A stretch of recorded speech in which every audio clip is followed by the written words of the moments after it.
Welcome to Fun Facts Daily, your source for just the good stuff. Monday through Friday, we're bringing fun facts and news you can use, all carefully curated to uplift and inform. So give yourself a break, relax, and learn something awesome in just a few minutes every day. Hi everyone, I'm Kyle Wood, and today we're going to be learning all about the platypus. But before we get into the facts, let's warm up our brains with a little challenge to see if you can tell fact from fiction. Consider this. The platypus is a pretty unusual animal. I mean, it's a mammal that lays eggs and has a bill like a duck. Would you believe that in the 18th century, when scientists first received a specimen to study, they refused to believe it was real? Rumor has it, English scientists tried to cut the duck bill off the first platypus they saw because they were convinced it had been glued or sewn on as a prank. What do you think? Did the first English scientists studying the platypus initially refuse to believe in the existence of the platypus? We'll find out at the end of the episode.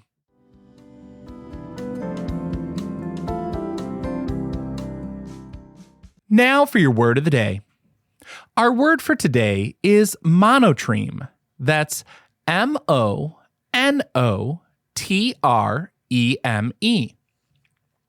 A monotreme is a member of a very small, specialized group of mammals that lays eggs instead of giving birth to live young.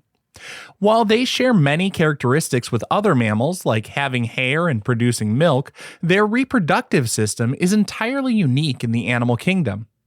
Currently, the only living monotremes in the world are the platypus and 4 species of echidna. The term monotreme comes from Greek roots monos, meaning single or one, and trema, meaning whole. This is referring to the fact that these animals have a single opening called a cloaca for both their digestive and reproductive systems.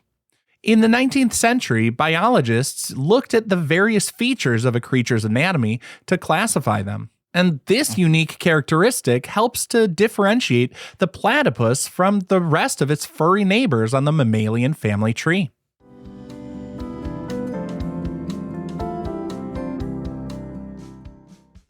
Time for your daily high five, our top 5 fun facts about platypuses. Number 1, the platypus can kind of see using electricity. When a platypus dives underwater to hunt, it actually closes its eyes, ears, and nostrils completely, becoming effectively blind and deaf. To find its prey, it uses thousands of tiny receptors in its leathery bill for a sense called electroreception. These receptors can detect the tiny electrical pulses generated by the muscle contractions of shrimp, insects, and swimming larvae. When a shrimp or small insect flicks a muscle to swim, it creates a tiny discharge of static electricity. The platypus's bill is so sensitive, it can detect these microscopic zaps even through thick mud or murky water. As the platypus swims, it moves its head in a rhythmic side-to-side motion called saccadic searching. This allows it to compare the strength of the signal across different parts of its bill, helping it triangulate exactly where its dinner is hiding. While most animals rely on sight or sound to travel through the water, those signals can be easily blocked by darkness and bubbles. Electricity, though, travels incredibly well through water. A platypus can find a tiny crustacean buried under the river mud just from the electrical signal of its heartbeat. By combining electroreception with their sense of touch, mechanoreception, the platypus can distinguish between a living, breathing meal and a piece of vibrating debris or a still rock. This dual sensing capability gives the platypus a nearly perfect map of its environment without ever needing to open its eyes. Number 2.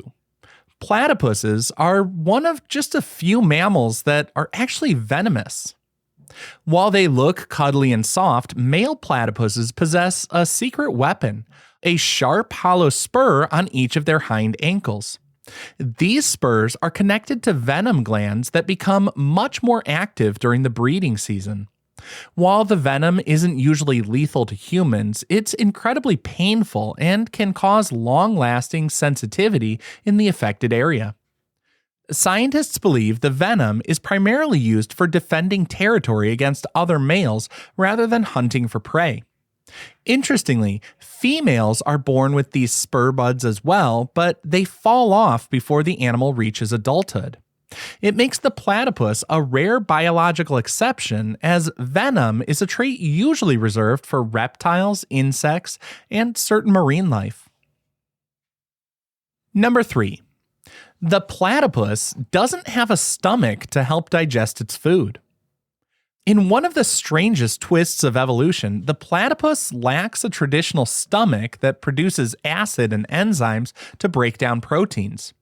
Instead, their esophagus connects directly to their small intestine, meaning their food goes on a very short trip through their digestive tract.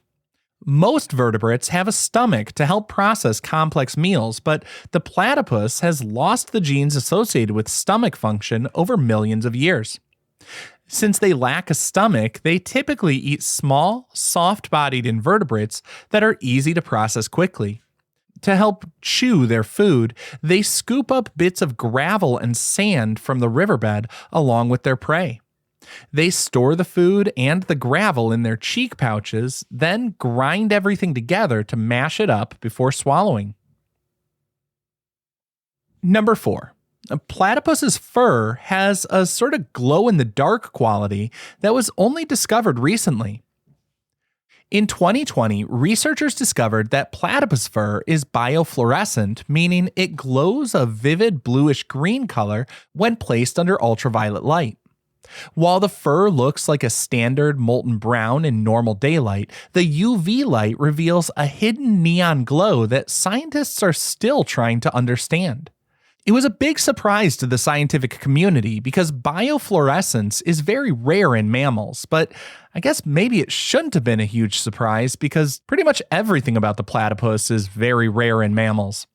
Some experts suggest this glow might be a way for platypuses to see and recognize each other in low-light conditions without attracting the attention of predators.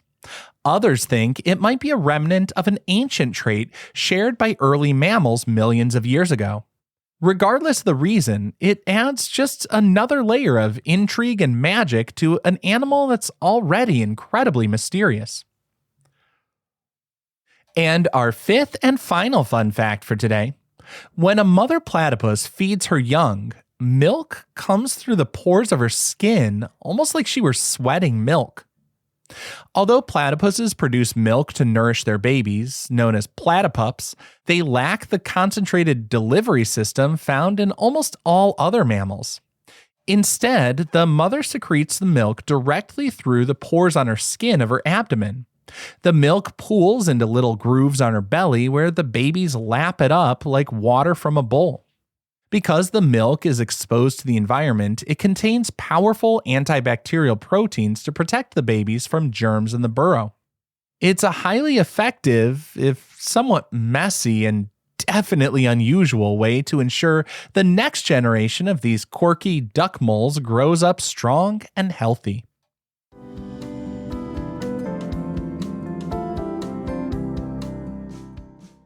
Now for some news you can use. Unless you live in Australia, most of you are probably not going to encounter a platypus in your backyard. So I'm not going to focus on tips for caring for a platypus. Today, I want to recommend learning from a platypus. The platypus thrives because it's highly adaptable, using different senses like the electroreception when the primary ones like sight are unavailable. It can be a good idea to practice some sensory diversification. When you're stuck on a problem, try changing how you view it. If you've been reading about a topic, try listening to a podcast or drawing a diagram instead. By engaging different parts of your brain, you can make some different connections, just like the platypus might navigate a dark environment using unconventional tools. It can often lead to a eureka moment that you wouldn't have found otherwise.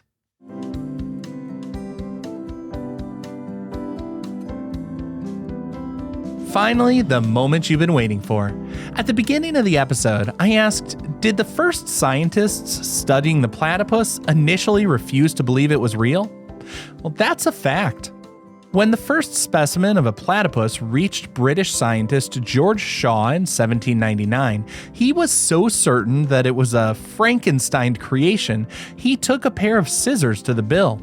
He was looking for stitches he assumed were holding the duck's beak onto the beaver-like body. Even after he couldn't find any stitches, the scientific community debated its existence for years. They thought it had to be some sort of a clever hoax created by sailors or skilled taxidermists. It took the discovery of more specimens and eventually seeing them in the wild to prove that nature really had created an animal that was part duck, part beaver, and part otter. Now, I hope you enjoyed learning a bit about platypuses with me today, and be sure to tune in every weekday for even more fun facts. Fun Facts Daily is an Airwave Media podcast. It was written, recorded, mixed, and edited by me, Kyle Wood. Thanks for sharing a part of your day with me. Be sure to follow Fun Facts Daily on your favorite podcast app so you can keep the good stuff coming your way every day. And if you like the show, please do me a favor and leave a kind rating, review, or just tell your friends about it.